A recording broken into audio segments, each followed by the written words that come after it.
camadas de físicos, astrônomos e matemáticos, o homem construiu o foguete com que explora vitoriosamente o espaço cósmico. Tendo fé nas ondas eletromagnéticas, formou as bases da televisão, que hoje transmite a palavra e a imagem a longas distâncias, simultaneamente em todas as direções. Tendo fé, nosso processo imunológico, iniciados e desenvolvidos por ele mesmo, criou a vacina, liquidando o problema das moléstias contagiosas que de tempos em tempos dizimavam milhares de existências no mundo. Tendo fé na escola, dividiu-se em setores múltiplos e estabeleceu cursos específicos de modo a servir as criaturas da infância à madureza, afastando a humanidade dos prejuízos da incipiência e do flagelo da ignorância. Tendo fé no motor, inventou o automóvel, em que transporta a vontade de região a região, atendendo aos próprios interesses com inestimável ganho de tempo. Assim, também, confiando nos ensinamentos do Cristo e praticando-os como se fez necessário, a criatura edificará a sua própria felicidade.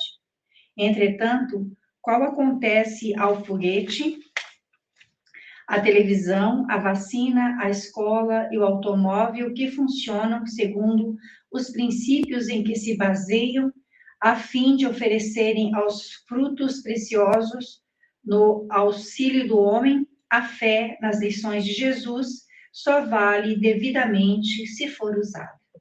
Que assim seja, graças a Deus.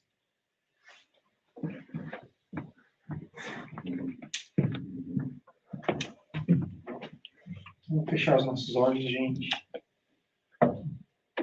Vamos agradecer a Deus pela inspiração da gente ter levantado, saído da cama e chegado até aqui hoje. Como o Wilson falou antes, esse ambiente é preparado para a gente, para que a gente chegue aqui e sinta essa alegria, essa calma, essa paz. Então agradecemos a Deus, aos mentores da casa, a todos os espíritos que trabalham nessa obra, pelo ambiente que nos é provido e que está sempre aberto a todos aqueles que procuram a ajuda de Deus e de Jesus. Pedimos também que a gente consiga assimilar um pouquinho das palavras do Cristo e que a gente consiga carregar esse ensinamento pelas nossas vidas. Assim seja. Assim seja, graças a Deus. Tudo bem, gente? Tudo bem. Então, hoje a gente vai falar sobre ver o reino de Deus se não nascer de novo. Quando a gente fala ou quando a gente lê esse título, o que a gente imagina? O que é ver o reino de Deus de novo? Ou melhor, a gente não pode ver o reino de Deus se não nascer de novo. O que vem à cabeça? Para mim, vem a reencarnação, porque com as múltiplas experiências e o aprendizado que a gente vai construindo esse reino, que é a proposta, né? Que é o reino interno, no coração da gente. Então, a reencarnação, o tempo. Eu acho que é exatamente o que vem na nossa cabeça, né? Mas vou ser bem honesto com vocês. Será que é? Será que é reencarnar? Então a gente vai ver hoje que talvez não seja. Talvez não seja. Talvez a gente não precise reencarnar para ver o reino de Deus. Tá? Então vamos lá. Pode usar seta. Pode usar a setinha do computador que funciona. Aí. Então vamos começar aqui com uma perguntinha simples. Quer que apague a luz? Acho que não precisa, não? Não? Não. Quantas vezes eu já reencarnei? Alguém já fez essa pergunta? Já afirma ter a menor ideia. Mas a resposta é difícil. A não gente quero nem faz saber. a gente faz a pergunta, mas a resposta é difícil, né?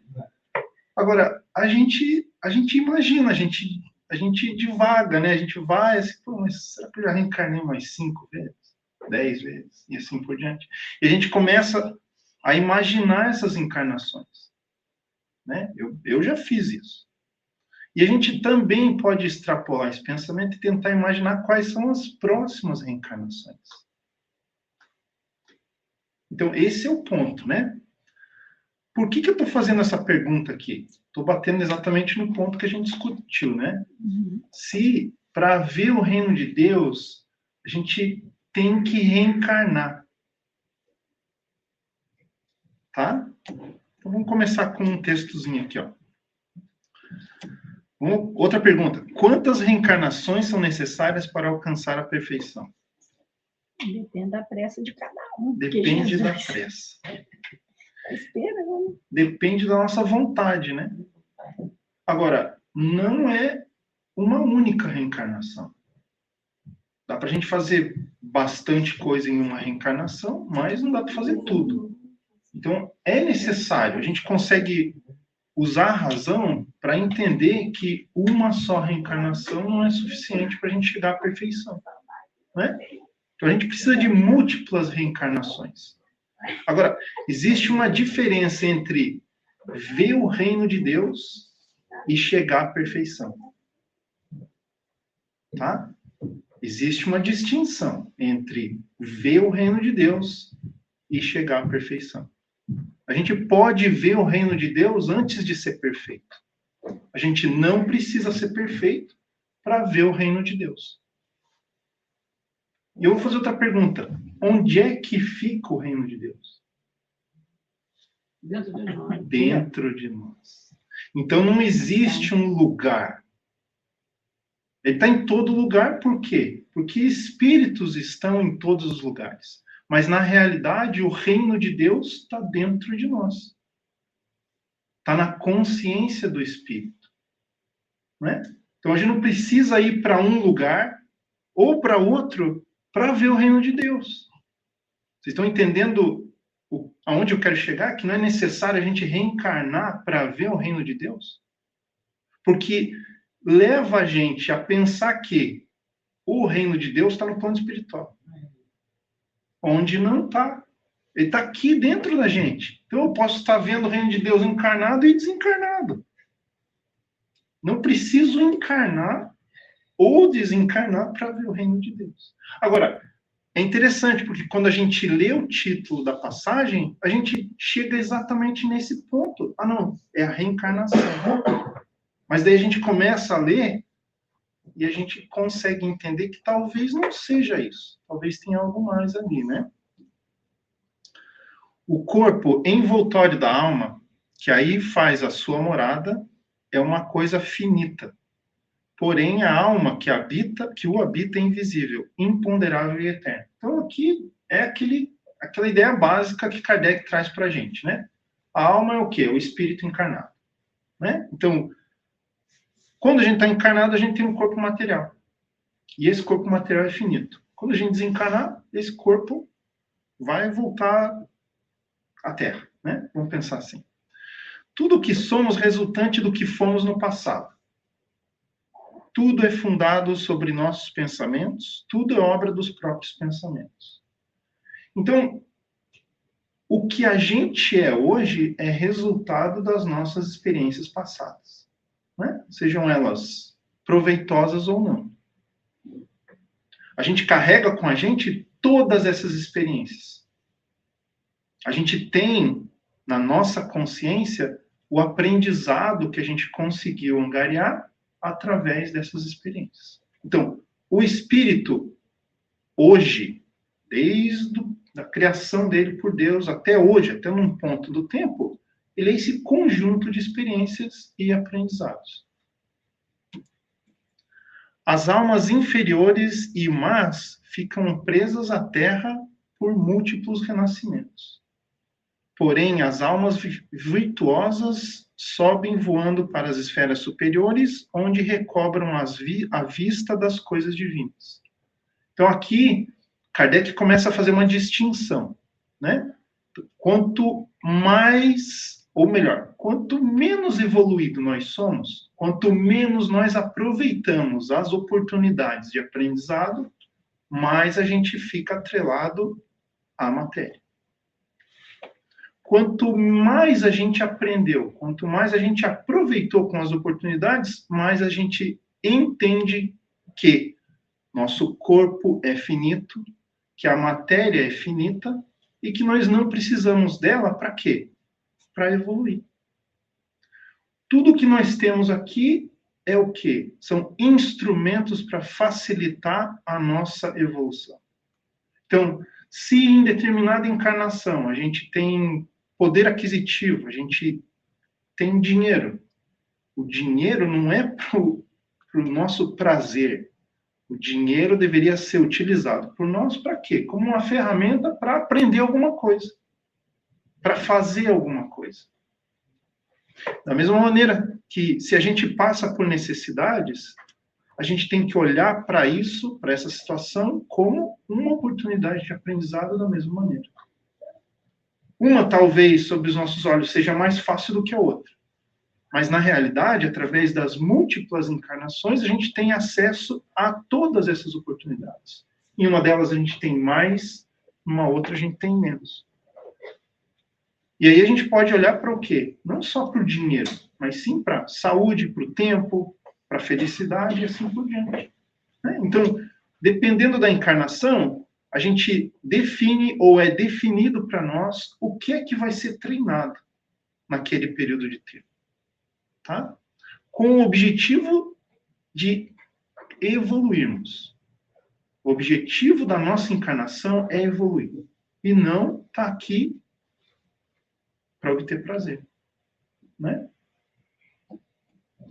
Quando as almas voltam ao espaço, ao plano espiritual, trazem como hediondas manchas todas as faltas da sua vida, estampadas no corpo etéreo.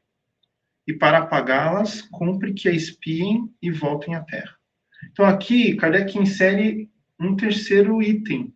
Primeiro ele fala do espírito, né, da alma, que possui um corpo material, e agora ele coloca aqui, ó, no corpo etéreo. Então, as nossas faltas, elas não são impressas no espírito, elas são impressas no perispírito. O espírito carrega o aprendizado, a consciência carrega o aprendizado, a experiência. Se a gente faz algo que não deveria ser feito, essa falta, esse problema, ele é retido, além de ser retido como experiência, ele também é retido no nosso perispírito. Então, a gente danifica um corpo semimaterial. Vamos imaginar que, por alguma razão, eu corto a minha mão. Meu corpo físico não vai ter mão. Provavelmente, o meu corpo semimaterial, o meu perispírito, também vai ter um membro amputado. E aí, o que vai acontecer que ele fala aqui? Para apagar a falta, cumpre que espiem e voltem à Terra. Então, esse exemplo ele é bem característico. Na próxima reencarnação, qual é a probabilidade de eu ter uma mão, ou ter uma mão defeituosa, ou ter um problema no meu braço? É grande. Por quê? Porque aquela falta, ela foi implementada no meu perispírito, que permanece. Depois que eu desencarno, eu perco o meu corpo material. Eu continuo com o meu perispírito. Na próxima encarnação, o meu perispírito vai servir como base para a formação do meu próximo corpo material. É isso que Kardec está trazendo para a gente. Então, através desse exemplo simples de amputar um membro, a gente entende que tudo que a gente faz de errado, em termos de evolução, em termos de leis naturais, leis de Deus, tem como consequência a dilapidação do nosso perispírito. É claro que isso é gradual, né? Tipo, não é qualquer coisinha que a gente faça de errado que vai estar impresso no perispírito, não. A gente vai carregar isso, primeiro, como experiência, segundo, se for algo que deva ser impresso, deva alterar o perispírito vai ser alterado. Agora, a gente tem que levar em consideração o quê? Que a lei de Deus, ela não é punitiva, ela é educativa. Então, não é porque eu erro e faço algo contra mim ou contra outro que vai acontecer exatamente a mesma coisa comigo na próxima encarnação. Não funciona assim. Isso seria olho por olho, dente por dente. Se eu vou ali, espeto alguém com uma espada, vem um outro ali, espeta eu com uma espada. Segundo Gandhi, se a lei do olho por olho, dente por dente fosse a vigente no mundo, a gente seria um bando de cego e desdentado, né? Porque a gente ainda comete erros. Então, como é que é a lei de Deus? A lei de Deus tenta educar a gente. Se a gente comete um erro, Deus vai tentar colocar a gente numa oportunidade para que a gente aprenda com aquele erro. Não para que a gente seja punido por ter errado. Porque o princípio que Deus se utiliza é o quê? Eu errei porque eu sou ignorante. Eu não sabia fazer melhor. É aquela velha historinha. Eu só consigo dar o que eu tenho. Então, diante de uma oportunidade, se eu não sei como agir, o que é que eu vou fazer? Eu tenho 50% de chance entre acertar e errar. Se eu errei, é justo que eu seja punido por não saber o que estava fazendo? Não. Então, Deus se utiliza desse princípio para nos educar. Agora, em contrapartida, se a gente já sabe como agir e a gente faz errado, aí a consequência é uma expiação. Por quê? Porque conscientemente a gente errou. Né? Então, a gente vai ser colocado numa oportunidade para tentar refazer. Aplicar o conhecimento que a gente não aplicou numa situação anterior. Mas, mesmo assim, Deus se utiliza da educação e não da punição. Deus não nos pune. Deus tenta nos educar. Então, o título do estudo, ele fala sobre esse ponto, da gente não ver o reino de Deus, ou melhor, que a gente só pode ver o reino de Deus se a gente nascer de novo.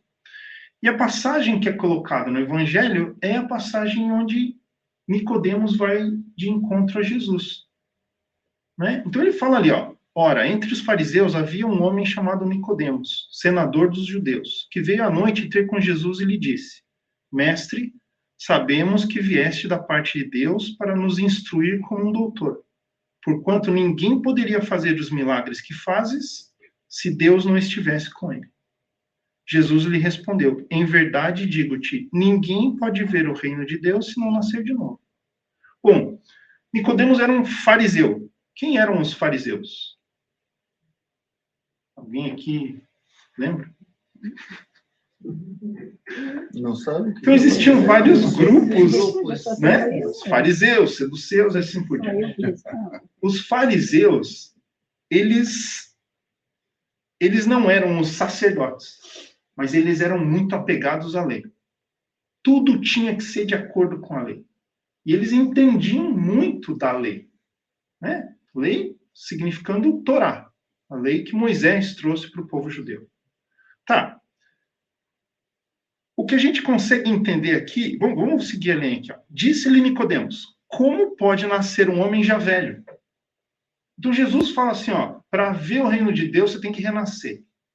Mas daí Nicodemos, né, utilizando o conhecimento do Torá que ele tinha, ele fica confuso. Como é que um homem velho pode nascer de novo?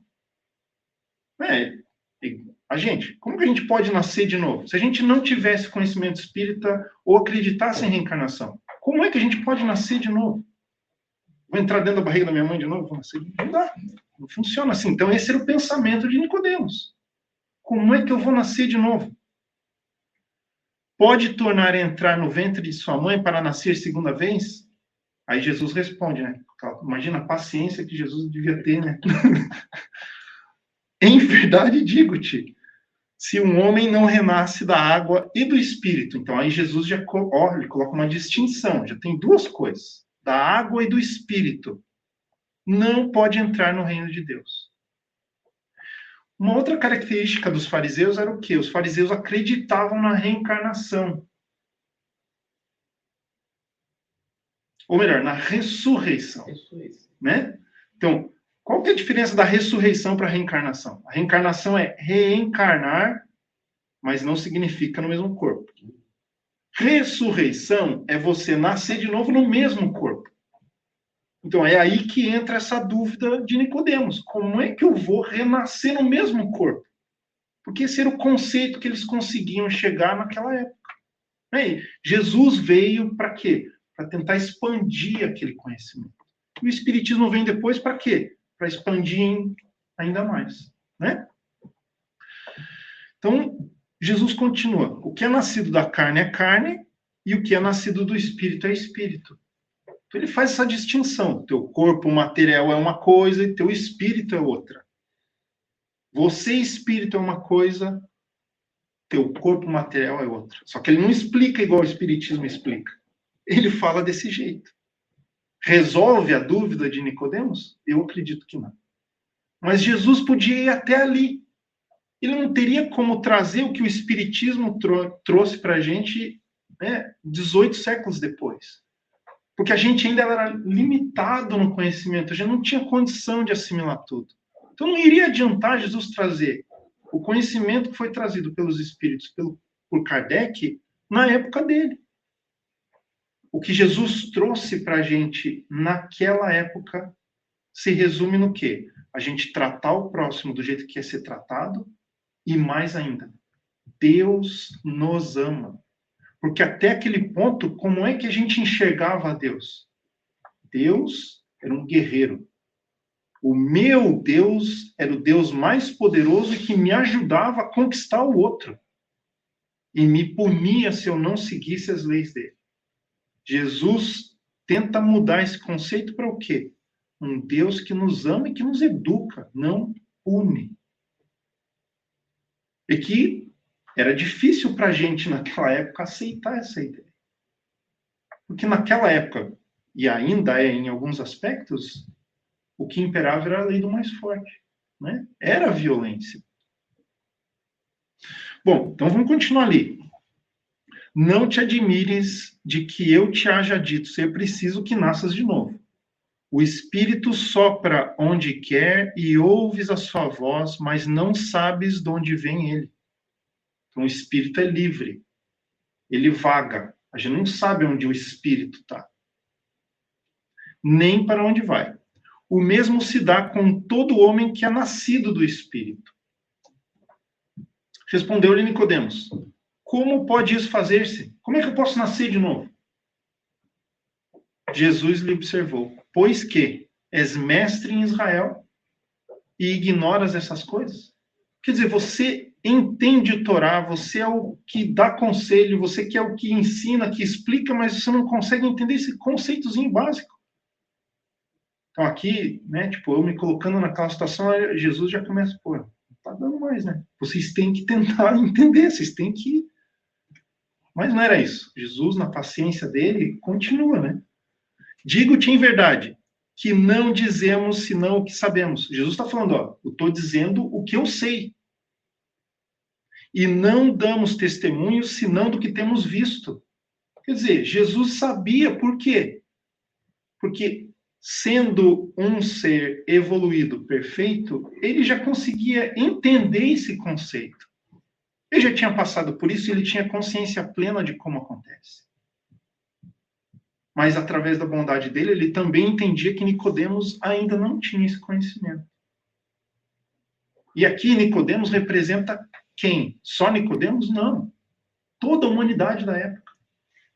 Porque Jesus, ele encarnou ao redor dos judeus, ou entre os judeus, por quê? Porque os judeus eram os que detinham o conhecimento mais avançado, a crença mais avançada em termos de quê? De vida após a morte. Se Jesus tivesse encarnado entre os politeístas, entre os pagãos, o desafio ia ser maior ainda, para tentar convencer alguém que Primeiro, não acredito num Deus único. Quer dizer, eu rezo para vários deuses. Ah, não, se hoje eu preciso de chuva para minha plantação, eu rezo para aquele Deus. Se amanhã eu preciso de dinheiro, eu rezo para outro Deus. Os judeus não. Os judeus eles já tinham o conceito do Deus único. Então, a tarefa de trazer o conhecimento era mais fácil, né? E mesmo assim, a gente ainda não conseguiu aprender, né? Mas se não me credes, quando vos falo das coisas da terra, como me crereis quando vos fale das coisas do céu? Então, essa é a passagem entre Jesus e Nicodemos. Agora, vamos trazer essa situação para a atualidade. Nicodemos representa o grupo daquela humanidade, ou melhor, da humanidade daquela época, que mais estava próximo ao conceito que Jesus tentava trazer. Se a gente olhar para nós espíritas, nós somos o Nicodemos de hoje. Nós somos os que, não digo os que mais, mas que temos acesso a uma doutrina e a um conhecimento que está muito próximo do que Jesus tenta trazer. Então, essa passagem, ela exemplifica que não basta a gente saber. Não adianta a gente ter o conhecimento espírita. A gente tem que agir em cima desse conhecimento. A gente tem que acreditar nesse conhecimento e ter a certeza de que se a gente agir fora dele, a gente não vai chegar onde a gente quer. Os espíritos falam para nós, para que a gente se instrua. Mas, ao mesmo tempo, eles falam que a única coisa que nos impede de evoluir é a nossa vontade. Então, somente se instruir não vai levar a gente aonde a gente quer chegar. A gente tem que ter a vontade de quê? De aprender e de aplicar o conhecimento. Agora, é muito fácil para mim estar aqui e falar isso para vocês, né? Porque eu me incluo nesse conjunto de estudar, entender e ainda ter dificuldade de aplicar. Estava vindo para cá e na descida ali você sai da 280 para cruzar a 21. Sempre tem alguém ali sempre tem homeless ali. E daí eu tento carregar ali alguns trocados no carro para dar, porque para mim eu acho que se a pessoa está no frio, está na chuva e está pedindo dinheiro é porque precisa. Ninguém sai na rua no frio, na chuva, congelando ou no calor do verão, se não precisa do dinheiro, por alguma razão. Aí, hoje eu não tinha. Aí um senhor chegou para mim e falei, pô, hoje não tem. Aí ele falou, não tem problema não, feliz ano novo. Quer dizer, quantos de nós, quando é recusado o que quer, responde daquela maneira? E a gente é espírita, gente. Eu não sei o que aquele senhor era. Não tenho ideia. Mas é um exemplo pequenininho de que conhecer somente não leva a gente onde a gente quer chegar. A gente tem que agir. A gente tem que fazer. E eu consigo entender que aquilo está na essência daquele senhor. Porque ele reagiu de uma maneira... Ele não é tipo... Por mais que você seja treinado para... Ah, não, quando a pessoa vier aqui, eu tenho que ser cordial com ela, senão eu não vou ganhar dinheiro. Não, a reação dele foi natural. Não foi stage, não foi uma coisa treinada. Então a gente tem que agir daquele jeito. A gente tem que conhecer e praticar até o ponto onde a aplicação do conhecimento nos seja natural. A gente tem que amar o próximo não porque a gente estuda que a gente tem que amar o próximo. A gente tem que amar o próximo de uma forma natural. Do jeito que Jesus escutava Nicodemos e tinha paciência de, Nicodemos, pô, você é o doutor da lei. Você tem que saber isso. Quantos de nós teríamos essa paciência? Então é isso que a gente tem que fazer, né? Então aqui, para exemplificar, eu já usei essa história várias vezes. Mas essa história, ela é a história que Jesus traz para a gente para dizer onde é que está o reino de Deus. Ele encontra aquele sacerdote em Jerusalém, tem um grupo de sacerdotes conversando lá alguma coisa, e um dos sacerdotes olha para Jesus e ele é atraído pelo magnetismo dele. Essa passagem está no livro Boa Nova, tá? Para quem quiser ler. Então, esse sacerdote vai ao encontro de Jesus. E aí ele pergunta, Galileu, o que você está fazendo aqui? Né? O que você faz na cidade? E aí Jesus fala, passo por Jerusalém, buscando a fundação do reino de Deus. Exclamou o Cristo com modesta nobreza. Agora, vamos tentar imaginar assim, né? Você está lá no Vaticano. Aí vem lá um pontífice e olha para você e fala, o que você está fazendo aqui na cidade? E você fala isso para ele. É isso que aconteceu aqui. Jesus, que não era um sacerdote, ele era judeu, mas ele não era do templo. Ele fala isso para o sacerdote. E aí o sacerdote rege assim, o reino de Deus? O que você pensa que isso venha a ser?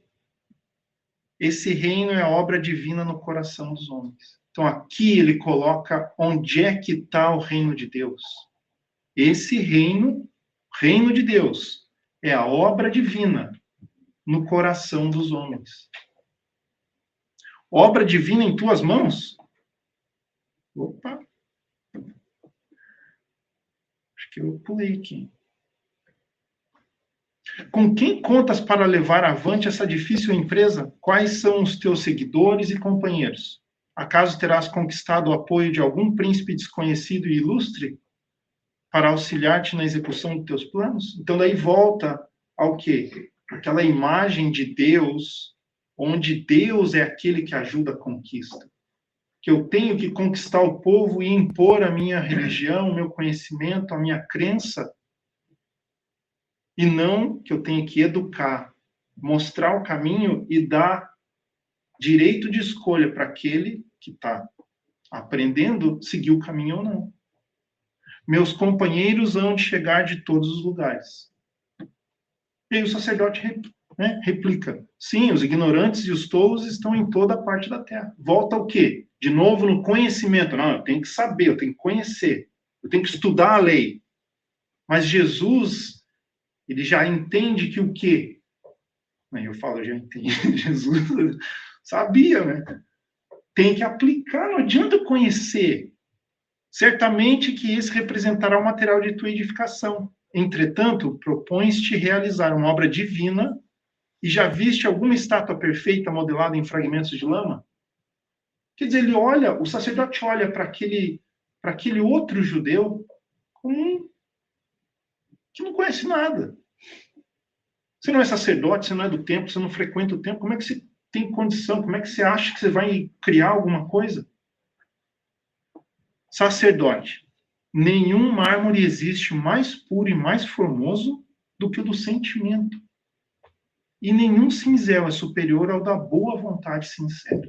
Então aqui ele coloca exatamente o que os espíritos colocam para a gente. A gente tem que se instruir, tem que aprender a amar e tem que ter a vontade de fazer. Né? Aí o sacerdote pergunta, conheces Roma ou Atenas? De novo, na questão material. Né? Então, Jesus fala, eu vim criar o reino de Deus. Para onde que vai a cabeça do sacerdote? Para as maiores cidades que existiam na época. Ele ainda não consegue conceber que aquele reino não é material. Não está em um lugar.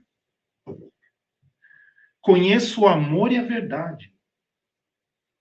Tem ciência dos códigos da corte provincial e das leis do templo? Sei qual é a vontade de meu Pai que está nos céus. Então, a gente resume essa historinha exatamente nisso, né? Jesus estava tentando, de novo. Então, primeiro a gente traz o exemplo de Nicodemos. Tinha todo o conhecimento, mas ainda não conseguia entender onde é que tinha que, como é que tinha que aplicar aquele conhecimento. Onde é que aquele conhecimento poderia levar ele. Aí, nesse segundo exemplo, a gente tem o sacerdote. De novo, a figura de saber tudo, conhecer tudo, mas não sabe como aplicar aquele conhecimento. Então, eu volto na gente. A gente tem acesso a toda a codificação espírita, todo o conhecimento espírita, é esmiuçado para nós. A gente tem que, sim, estudar. A gente não pode parar de estudar, de aprender, mas a gente tem que aplicar. É isso que Jesus tenta trazer para a gente. O reino de Deus não está no livro, está dentro do coração. Então não basta ler. Tem que aprender e tem que aplicar. De novo, usando o exemplo daquele senhor do sinaleiro, tem que ser natural para a gente. Não dá para ser decorado. Não adianta eu ler os livros, decorar o que está no livro, achando que, quando chegar o desafio, quando chegar o problema, eu vou conseguir recitar aquilo. Não vai adiantar eu recitar aquilo. Eu vou ter que viver aquilo. Eu vou ter que ser humilde, eu vou ter que ser paciente, eu vou ter que ter resignação. E decorar o que é o significado de resignação, de paciência, de humildade, não resolve. Então, como é que Deus nos auxilia? Ou melhor, nos dá a oportunidade para aplicar o conhecimento através das oportunidades, da vivência com o outro, dos problemas que a gente encontra na vida. O Wilson estava falando que eu perguntei, e aí, Wilson, como é que você está? Tirando os problemas, estou bem. Mas todo mundo, todos nós temos um probleminha ou outro, um problemão ou um probleminha. Todos nós. Não interessa qual é a nossa situação de saúde, financeira, de amizade, de relacionamento, não interessa.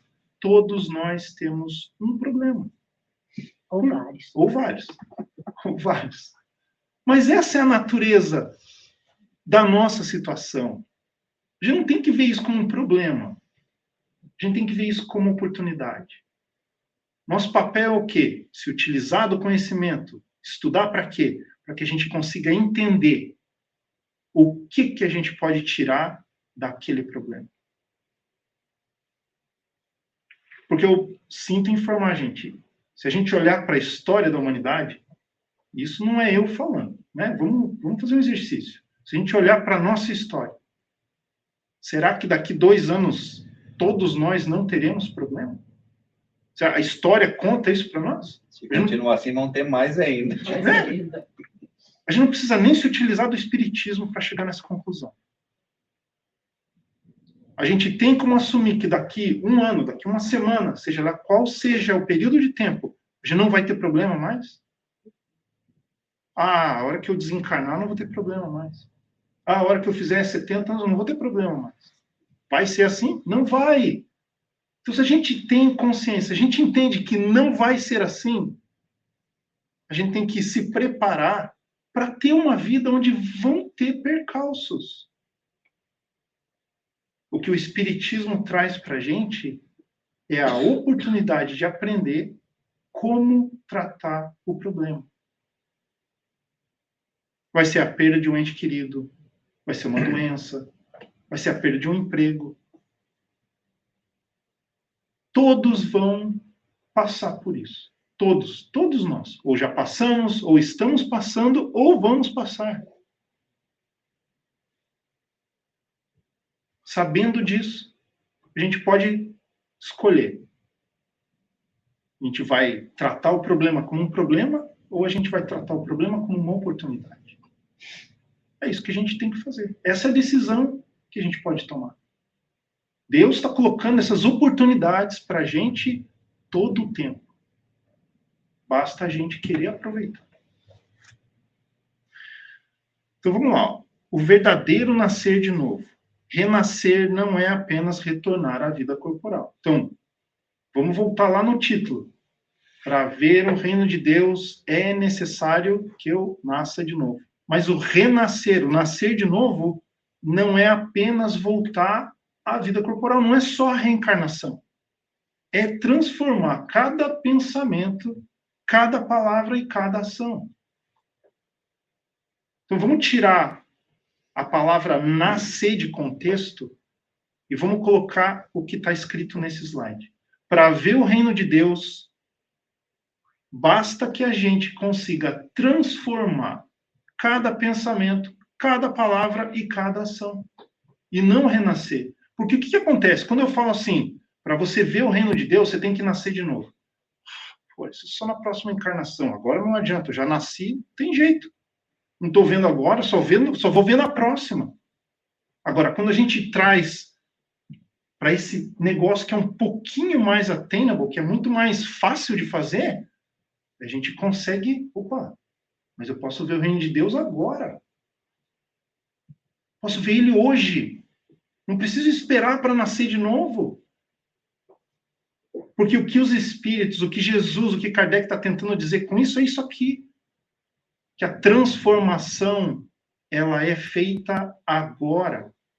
E não daqui 30 anos, uma semana, um dia, que vai ser quando eu vou desencarnar, eu vou passar para o plano espiritual, eu vou passar um tempo lá para daí encarnar de novo. O que a gente não pode, gente... Primeiro, a gente tem que entender que a gente não muda o passado. A gente tem que viver no presente. Se eu não consigo mudar o passado, eu consigo me preparar para o futuro. Agora, eu não posso viver no futuro. Ah, o dia que eu ganhar na loteria, aí eu vivo uma vida de louco, né? Posso começar a gastar o dinheiro da loteria que eu não ganhei ainda. E aí, como é que vai ser? Não vai funcionar.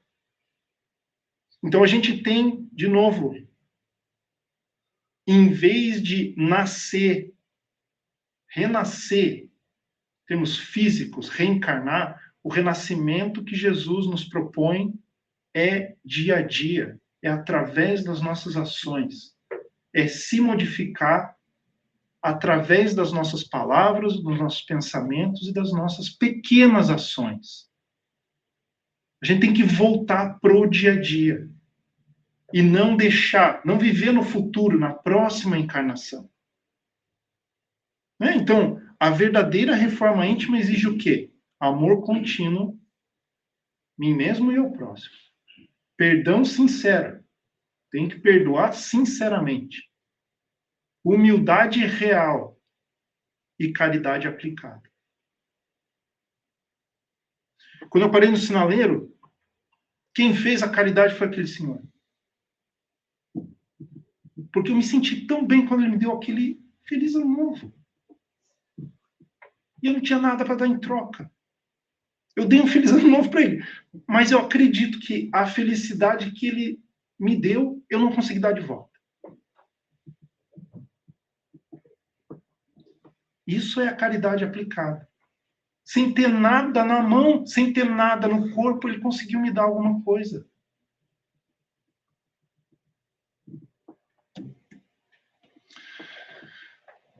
Tá, então aqui, se a gente amar, se a gente perdoar, se a gente ser humilde, se a gente aplicar a caridade, vai doer? Não. Não vai doer. Para fazer tudo isso aqui não dói. Na verdade, a gente vai se sentir muito bem. A gente vai se sentir feliz quando a gente fizer isso aqui. Agora, se a gente não fizer isso aqui, o que vai acontecer? Aí vai vir a dor. Por quê? Porque existe uma lei de Deus universal, que é a lei do progresso. E os espíritos falam assim, ó, o que acontece com aquele espírito que se recusa a progredir, se recusa a evoluir? Eles respondem assim, ó, é como uma pedra na frente do pneu de um carro. Ele vai parar o carro? Aquela pedrinha, ele vai parar o carro? Não. O pneu do carro vai passar por cima. Então, se a gente se recusa a evoluir, tendo o conhecimento, tendo a ajuda de Deus, tendo a ajuda dos espíritos, tendo toda a ajuda necessária, tendo as oportunidades, o que é que vai acontecer com a gente? A gente vai ser atropelado pelo progresso. Isso significa o quê? Vai doer. Tenta imaginar assim, você está numa praia, e aí vem uma onda. Você pode pegar a onda, vou pegar um jacaré ali, eu vou com a onda, ou eu, não, vou encarar essa onda. O que vai acontecer? Vai doer. Vou engolir água. O André, doeu aqui agora. Falei, já doeu lá no fundo. Vai doer. Então, esse pequeno exemplo, esse exemplo simples, que é todo mundo consegue visualizar. Um dia eu falava por um caminhão. Né? Esse é o progresso moral que vai nos atropelar. E vai vir de que forma? A gente vai ver todos aqueles nossos amigos. Vamos imaginar eu aqui, ó. A gente está nessa sala. Todos vocês vão, né? Pegaram a onda. E eu fiquei parado lá. Vai doer. Saudade. Putz, podia ter ido junto. Podia estar em tal lugar agora. É assim.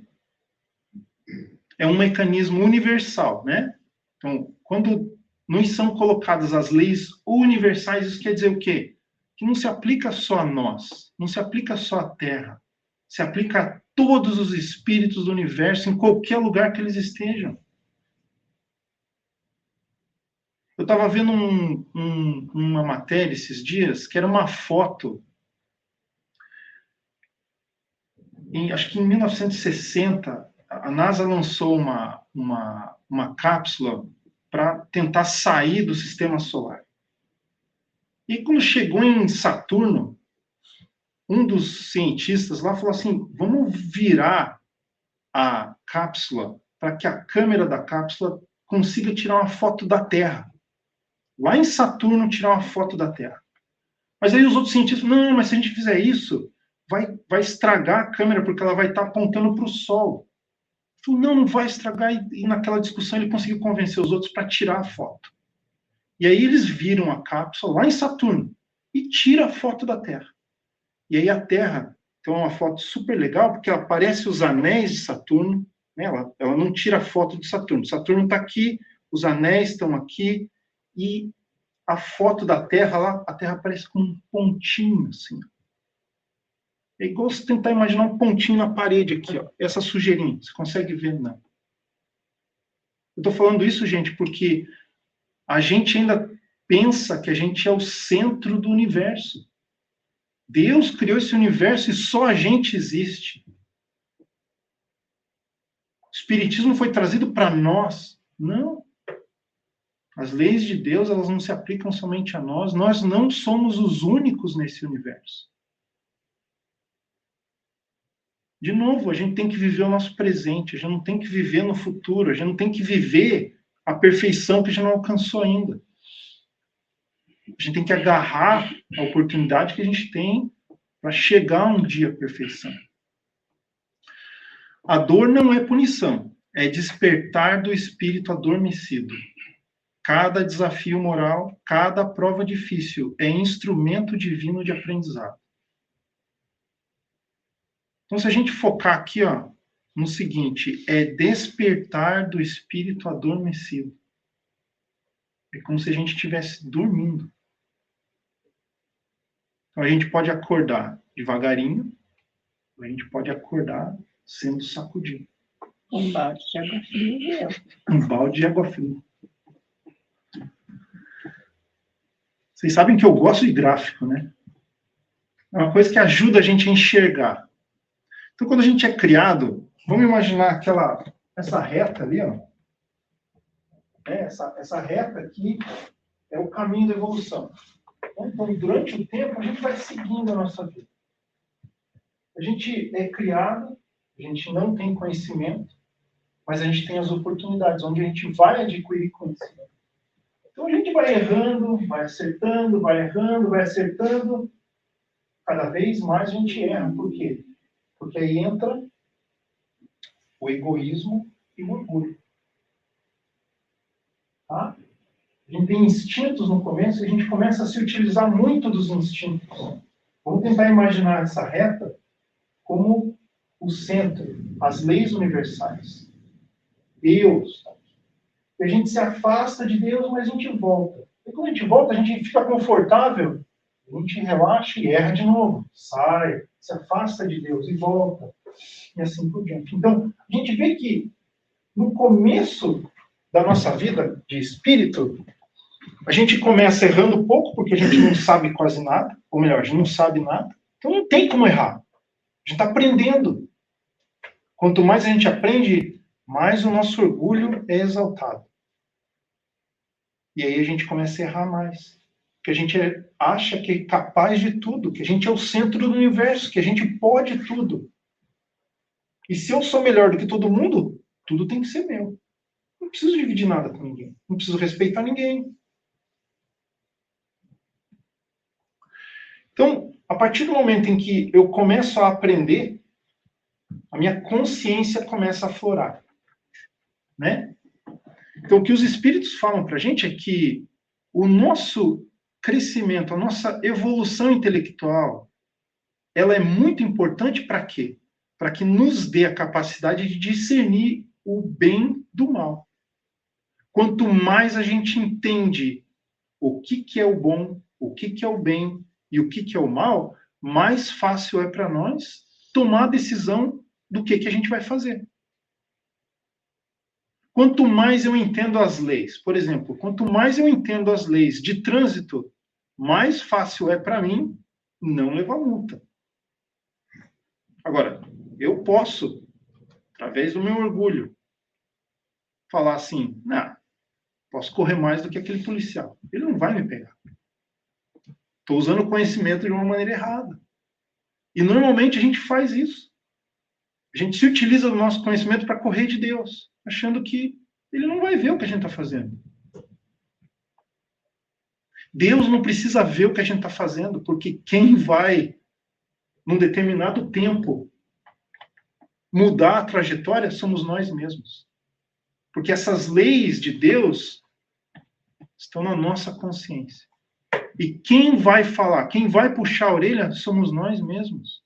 Não vai ser Deus que vai chegar em cada um de nós e vai puxar a nossa orelha. Deus é nosso Pai. Mas ele não é igual o pai e a mãe terrestre. Ele dá a oportunidade, ele dá o conhecimento e ele nos dá o livre-arbítrio. Para que a gente se utilize de tudo isso para quê? Para que a gente tome as nossas próprias decisões e, através dos nossos erros e acertos, cheguemos até ele. Bom, então, quanto mais a gente evolui, menos a gente sai daquela reta, menos a gente erra, menos a gente cruza as leis. A gente passa a entender e compreender que quanto mais a gente age segundo as leis, mais fácil é para todos nós. É mais fácil para mim e é mais fácil para os outros. Quanto mais eu evoluo, mais senso de coletivo eu tenho. Mais fácil é para mim respeitar o outro. A dor deixa de ser uma dor física e passa a ser uma dor moral. Porque quanto mais eu evoluo, menos necessidade material eu tenho, mais necessidade moral eu tenho. Mais eu consigo ver no outros problemas. Mais eu consigo ver o erro de povos, de países, de humanidades. Quando eu não estou evoluído, e eu ainda sou adepto da lei da força, quando eu vejo alguém guerreando, fico feliz. Ah, é assim mesmo, tem que ir lá e tem que matar. Quanto mais evoluído eu sou e eu vejo uma guerra, dói. Por quê? Que talvez eu já tenha passado por aquilo, já aprendi e entendo que aquilo ali só vai trazer uma consciência negativa para quem estiver envolvido. Consigo já ver naqueles irmãos que vocês não sabem o que vocês estão fazendo. Não é isso que tem que ser feito. Então, a dor é diferente. A dor do espírito evoluído é completamente diferente da nossa dor. Nossa dor ainda é física. Já tem aspectos morais, mas a maioria das nossas dores é relacionada à matéria. À posse, ao não ter, ao querer algo que alguém tem e que eu não tenho. Então está muito relacionada à matéria a nossa dor. Bom, a partir do momento em que a gente chega à perfeição, o que acontece? A gente segue naquela trajetória, numa linha reta.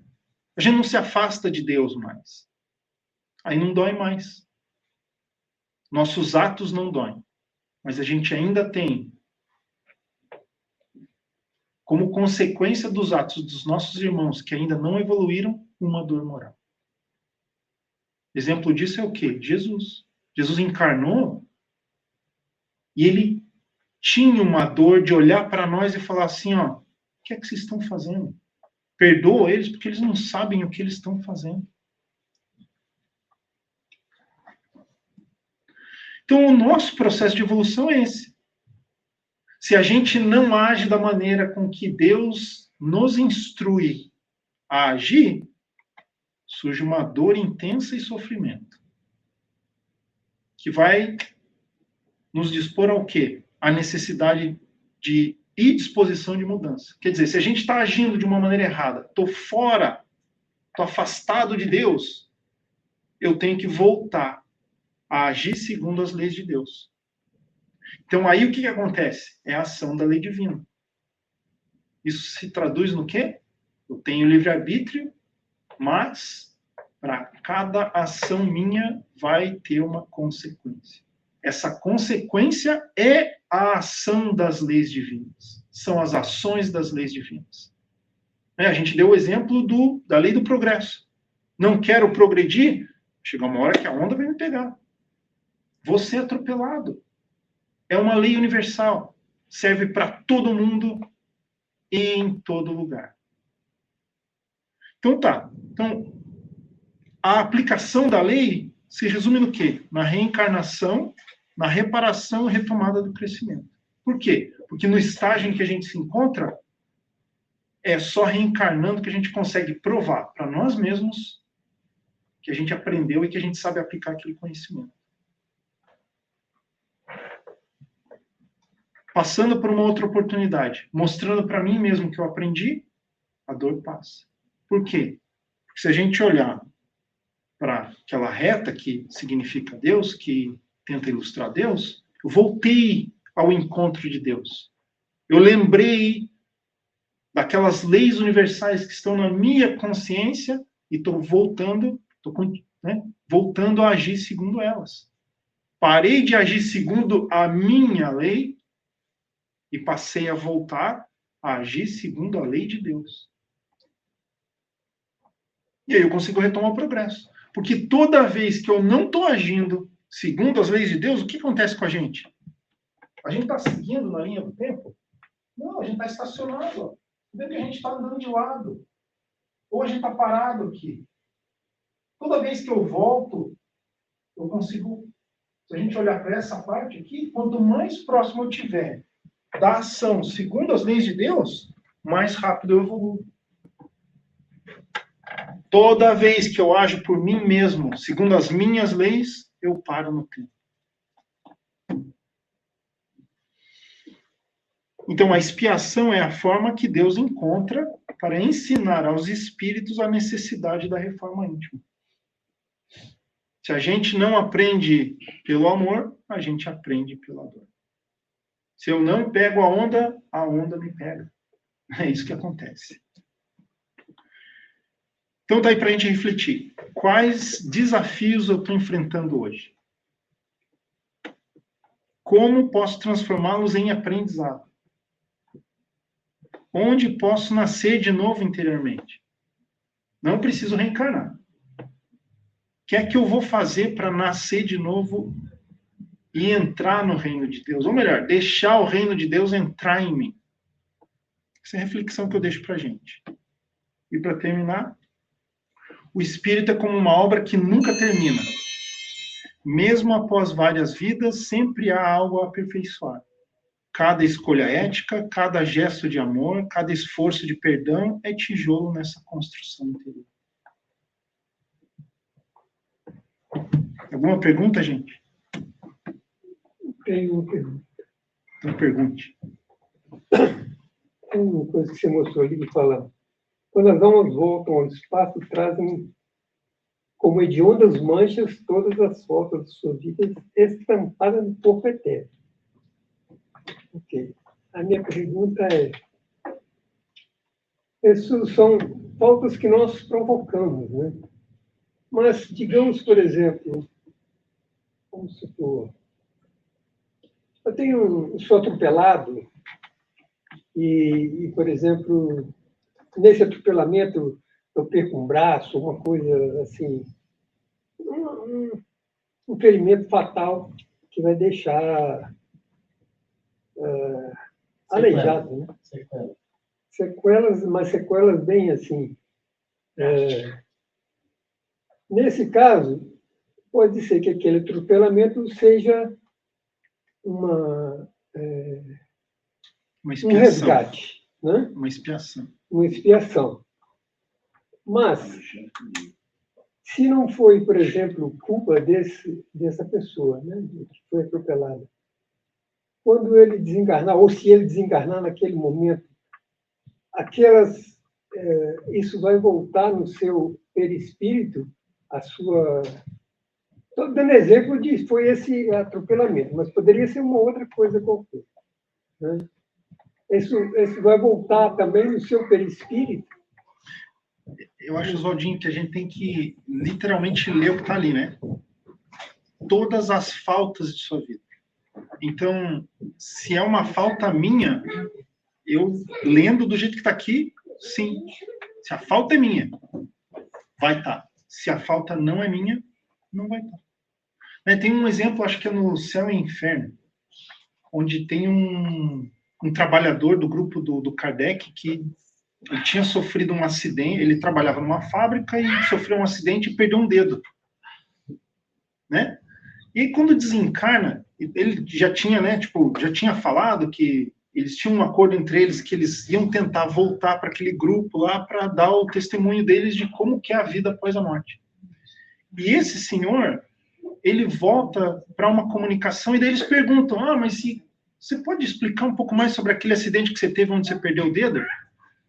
Daí ele fala assim, eu teria que perder o braço, mas na verdade eu perdi o dedo por causa do trabalho que eu desempenhei em relação a todos os outros e no grupo espírita. Então, vamos imaginar assim, que ele estava espiando e ele perdeu o dedo. Baseado no que está aqui nessa passagem e no depoimento dele, perder o dedo não vai carregar, ele não vai carregar aquele dedo perdido no perispírito dele. Por quê? Porque ele estava reparando um erro. E o exemplo que é dado para a gente é o quê? Que essa educação de Deus, ela não é punitiva, porque através do amor dele para com o próximo, ele não recebeu aquela punição que estava marcada, aquele reparo que estava marcado antes dele encarnar. Então mostra que os acertos que nós temos que fazer, eles se adaptam da maneira com que a gente age. Tá? Então, a minha resposta para você é baseada no que está escrito ali. Todas as faltas de sua vida. Se é uma falta nossa, acredito que em determinadas proporções vai estar no perispírito. André, você falou uma coisa que acho que nós temos que nos concentrar nisso, que não há punição. Essa coisa de punição está fora do conceito, que é essa culpa. Mas o Oswaldo fez uma pergunta que a maioria de todos os nossos colegas sabem que eu passei por essa situação bem drástica desse acidente, não é? E eu fico questionando, por que passei por esse acidente tão drástico? E nas minhas reflexões, quando eu tinha 18 anos, eu tive um acidente em que eu atropelei um senhor que ele faleceu, ele desencarnou. Então eu fico questionando qual a dor que eu provoquei naquela família, naquele espírito. Então, não que isso eu olhe para isso como uma punição, está fora, mas há um mecanismo de que precisamos revisar toda a dor que causamos de uma maneira ou de outra. Então, o João fez essa pergunta e automaticamente veio a mim. Eu quis compartilhar com vocês exatamente isso. Essa experiência. Eu acho que é exatamente isso que você está falando. De novo, né? Voltando na questão da maneira que Deus propõe esse mecanismo, né? Ou aplica esse mecanismo. Não nos pune, nos educa. Eu acho que o maior problema que a gente tem é o quê? A gente a gente está atrelado a essa vida, a gente está atrelado ao corpo material, e para a gente tudo, enquanto encarnado, é finito. Então, inconscientemente, a gente se atém a esse conceito. E a gente não consegue, no nosso dia a dia, por instinto, entender que não acaba aqui, que isso está acontecendo aqui é um pingo na eternidade, na questão de tempo. A gente acha que a nossa dor é a maior, que o que está acontecendo com a gente é o fim do mundo, mas não é. Se a gente entende, e é claro que a gente entende, a gente está aqui por causa disso, que a gente é um espírito eterno, a gente tem que trazer esse conhecimento e aplicar esse conhecimento para o dia a dia. O que a gente está vivendo aqui é passageiro. É um período mínimo na nossa vida. A gente vive milhares de anos, bilhões de anos como espírito. O tempo não existe para o espírito. O espírito não usa relógio, gente. Não nasce o sol e o sol desce para o espírito. Não existem dias, não existem anos. Então, se a gente conseguir entender isso e conseguir aplicar isso dessa maneira, né, que olho para trás, não consigo mudar aquilo, mas eu consigo aprender com aquilo para que te dê a resignação para passar pelo problema que você está passando agora. Eu acho que esse é o nosso propósito. É exatamente o que você falou, passou no outro slide aí, que você falou que é o renascer. Exatamente isso. Quando nós conscientizamos, é exatamente o que o Nuno está fazendo. É a conscientização, não é a punição. Não é a punição, mas é o seu resgate consciente. Então, eu preciso de mudar o que eu vou aprender com essa situação que eu fiz. Então, é esse renascer aí em vida, né? Porque eu não podia simplesmente se revoltar com a situação e, né, passar pela situação do mesmo, vai ter que passar pela situação do mesmo jeito, mas não teria conseguido angariar nenhum aprendizado. Né? Então, imaginando assim, né, usando esse exemplo, aconteceu um problema, passou pelo atrito ali, pelo aprendizado. Por quê? Porque estava pronto para passar por aquele aprendizado. Tem esse outro aspecto. Deus não coloca a gente perante o desafio sem ter a certeza de que a gente está pronto para passar pelo desafio. Acrescentando aí uma questão que tem muito a ver também com perdão. Tem muitas coisas, o sentimento de culpa também. André, esse parágrafo aí está bem claro. É aquilo que a gente sabe, que, né, quem estuda o espiritismo já conhece. Quando você comete os erros, né, causa uma dor e tudo isso vai ser registrado aonde? No seu perispírito. Exato. Como é que você se livra dessas manchas? Como que você limpa? Fazendo bem, perdoando, trabalhando no amor. E aí, essas manchas vão sendo retiradas do seu espírito. E você vai progredindo. E você só faz isso como? Espiando, trabalhando e reencarnando, provando que você conseguiu. É exatamente isso. Às vezes a pergunta não é por que estou passando, é o que tenho que aprender. O que. E aí nós vamos debulhando, né, com o mineiro.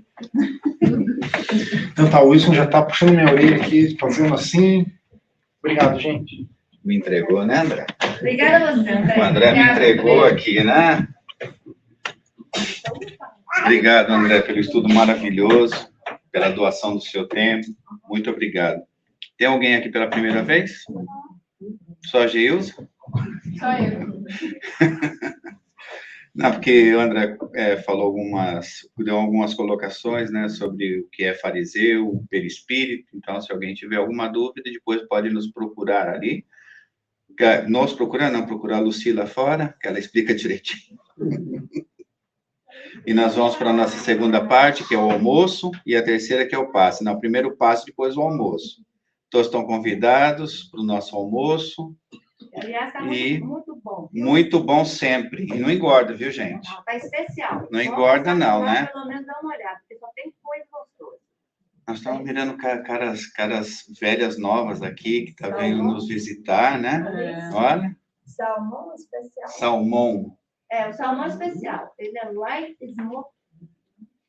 Estamos olhando a Sueli por aí, ela fugiu, né? Aquela cozinha. Ela falou, então sobrou para Dirlene. Vem aqui, Dirlene, fazer a nossa oração. Não tem essa, não. Não existe essa palavra trabalhar demais. Dirlene vai fazer a nossa oração e nós vamos depois para o passe e que Jesus nos abençoe e ilumine sempre.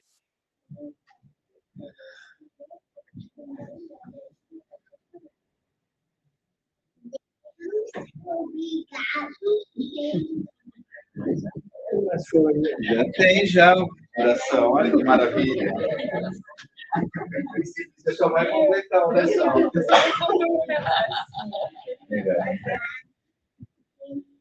Vamos aproveitar essa oportunidade. Estamos aqui entre amigos,